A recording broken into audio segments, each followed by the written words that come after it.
Alright, working on a little NR6 here again, and I painted the tank and did body work on it, and oh look, there's Road King's reflection. Yeah, and I'm real happy with the way it came out. So what we got to do now is I got an old original BRIGGS decal here. I got to cut. I just want the diamond, so I'm going to cut that diamond out, and then we'll put it on the side here. But before we do that, I'm going to take this cap off, find the center, and put a vent. We got to put a vent in there. Then I'm going to take that outside, and we got to paint that cap. Although, you know, the silver cap don't look bad at all.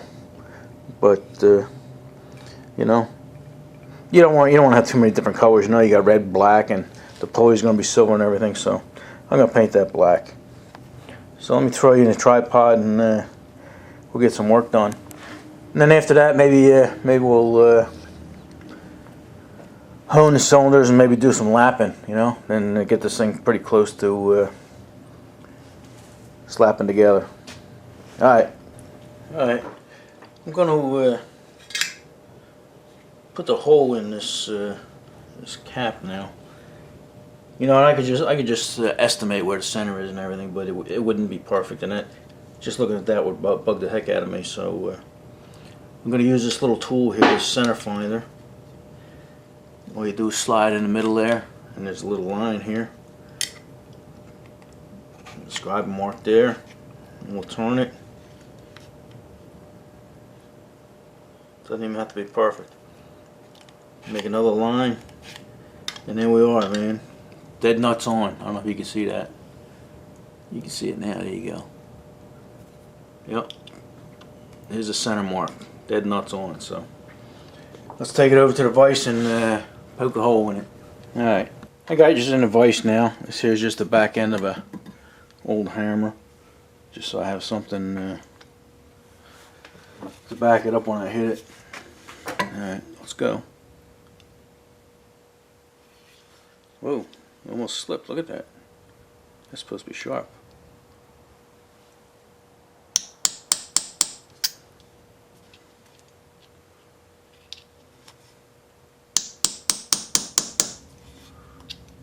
Okay.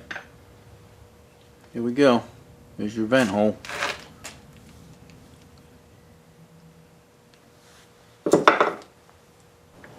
Alright, I'll put a board down here so I can cut this out. Yeah, I use this thing all the time. Here, I'll leave a link in the description for you guys. They're only a couple bucks, a couple of $5 maybe.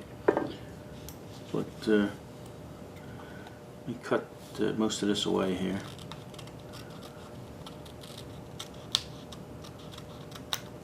There we go. Now this is gets very tedious here. I got to get a real sharp razor blade.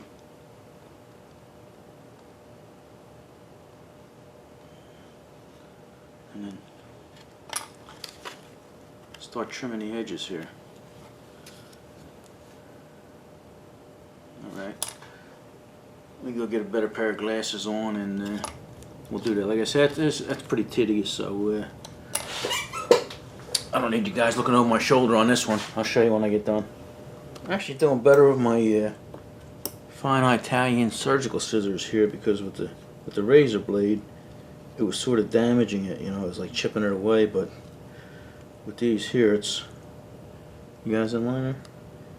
With these here, it's making a crisper line. Much better.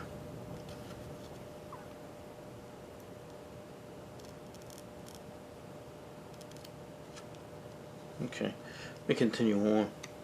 Alright, yeah, I'm happy with that. So that'll look okay when it's on the tank, and you know, the edges might look a little rough now, but they got the black outline, and when you put it against the black thing, it'll look the same. So alright, let me go put another coat on that gas cap, and then we'll come back and I'll get some warm water, and we'll throw that sticker on there. Decal. It's not a sticker, it's a decal. Alright. Alright.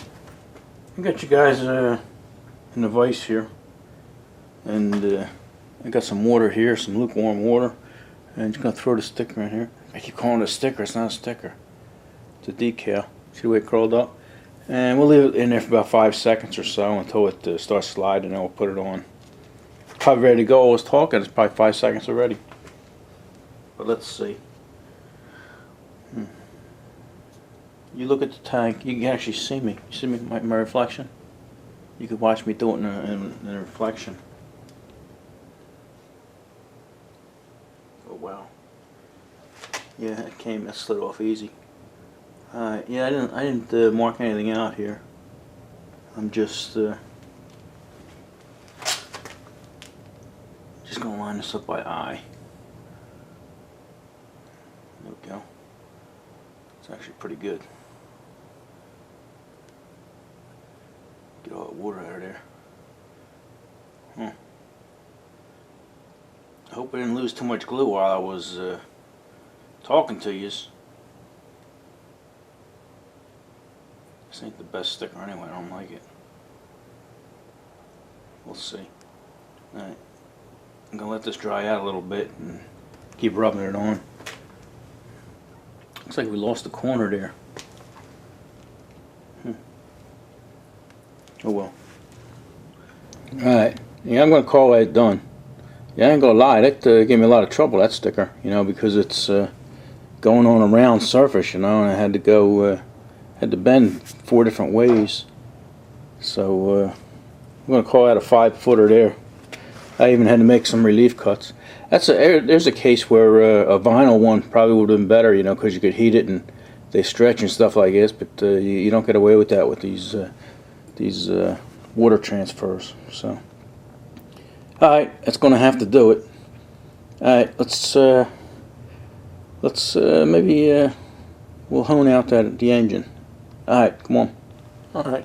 Yeah, before we hone that block out, I think I forgot all about this. This has been sitting on the ground for a long time there. I forgot all about it. It's the base. I think I'll take the oil pump out and clean out the inside of it, and that way I could put it in the tank there and soak it, get all the grease out of it, and then we can make it look a little better, you know, knock down some of these bad welds. They even blew a hole in the base here. And even the base, you know, the base is just a rough cut piece of steel on the bottom. How dark that looks. But anyway, maybe I'll trim that up and make that look a little better, and then scribe a line here and have it, you know, come a little closer so it doesn't look so bad.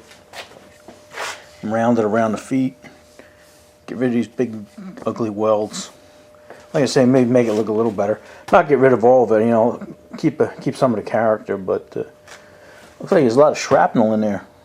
Let me throw you up on the tripod there and we'll take a better look at this. Alright, yeah, let's take this oil pump out. There's only 2 screws holding it in. You got this one countersunk screw, and this other one's actually a bolt. Whoops. 7/16 bolt. That wasn't very tight. Yeah.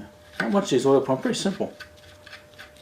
But we'll clean that out and make sure everything's clean. Don't have any shrapnel. There you go. That's actually pretty clean. You guys see that?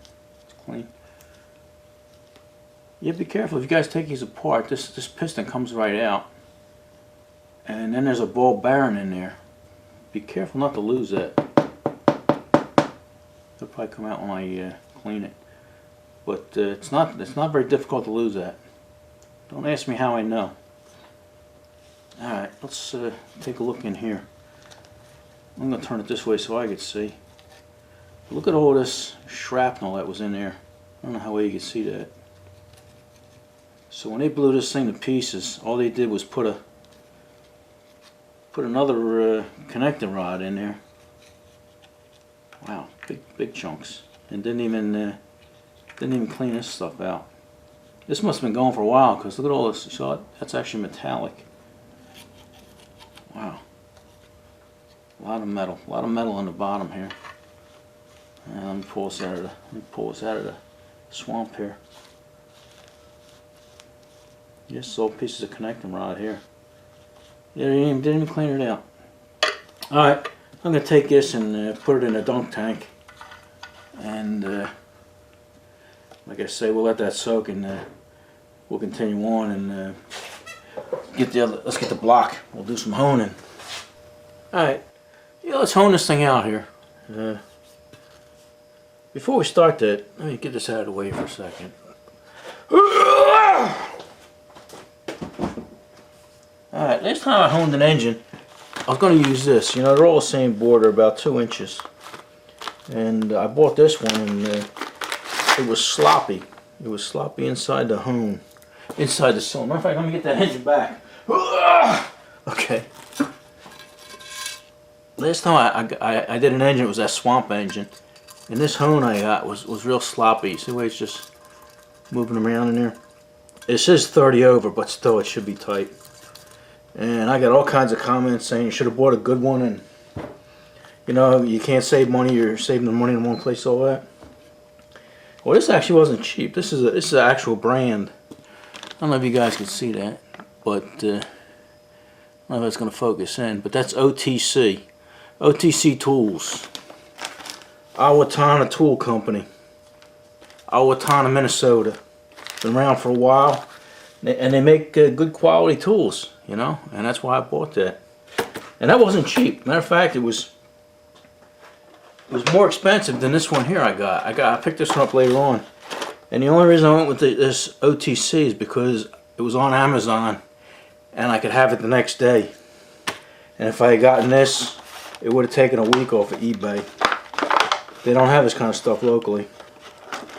So let's open it up and see how it fits.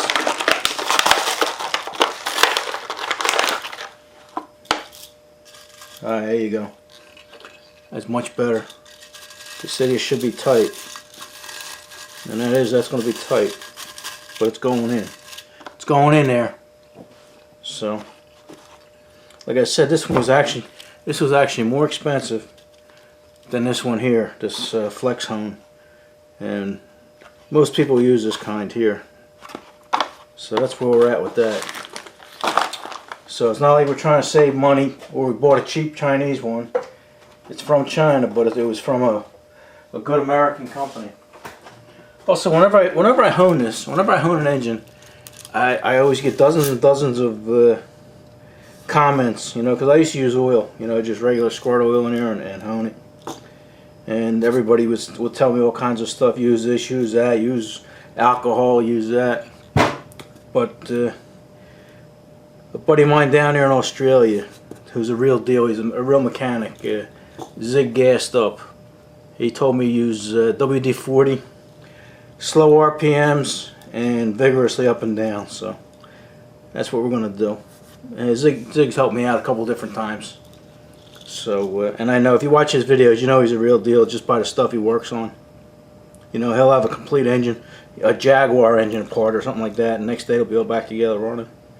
So, alright, let me get the drill and let's do this. There'll be one more thing, one less thing we have to do. Alright. Alright. I was able to get a set of rings for it. Here's I don't know how the reflections are going to look, but this is a 30 over set of rings. So the rings weren't that tough to get.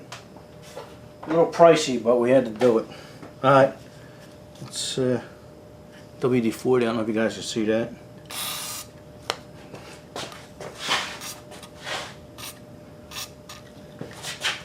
Well lubricated, well lubricated. Alright. You know what? I'm getting all that oil on my fancy towel there. You don't need to do that, right? Alright, let's do this again. Alright. There's high speed, low speed. Alright, let's do it.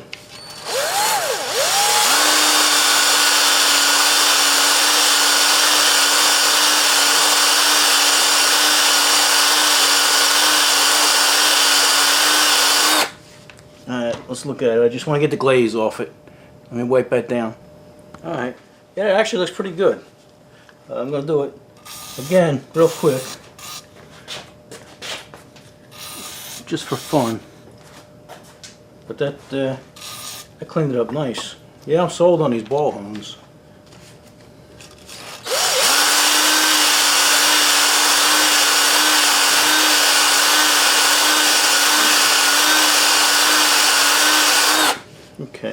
Yeah, that's a 180 grit, so that's not a lot. That's more of a polisher. Okay. Let me clean this up and I'll give you a look at it. Okay. Yeah, that came out real nice. Before I show you that, I'll show you what that looks like. It looks good. But before I show you that, I got the rings here. I'm going to check for ring gap. Let me put my glasses on here. Sometimes old people need glasses. To check the end gap, you just stick a ring in here. Try not to break them because these are tough to get. Alright. And I make it level with the top. Then you get your feeler gauge here. Where'd you go? And check it. And there's a formula you go by, but you go by the size of the diameter of piston, which in this case is 2 inches, and you multiply it by 35 thousandths, and it tells you what your minimum should be. And if I do that, multiply that, the minimum comes out to 7 thousandths.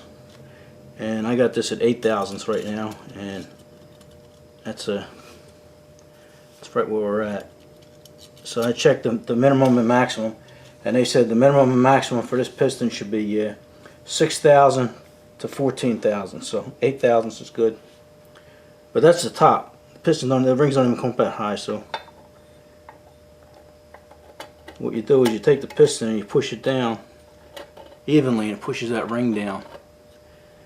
And then you take a measurement, and we're still there, right at 8 thousandths. Then you go even further down, and we're still right there. Okay, but anyway, that's how you check the ring gap. And then when you take it out, you try not to break it, because like I say, these aren't easy to find. 30 thousandths.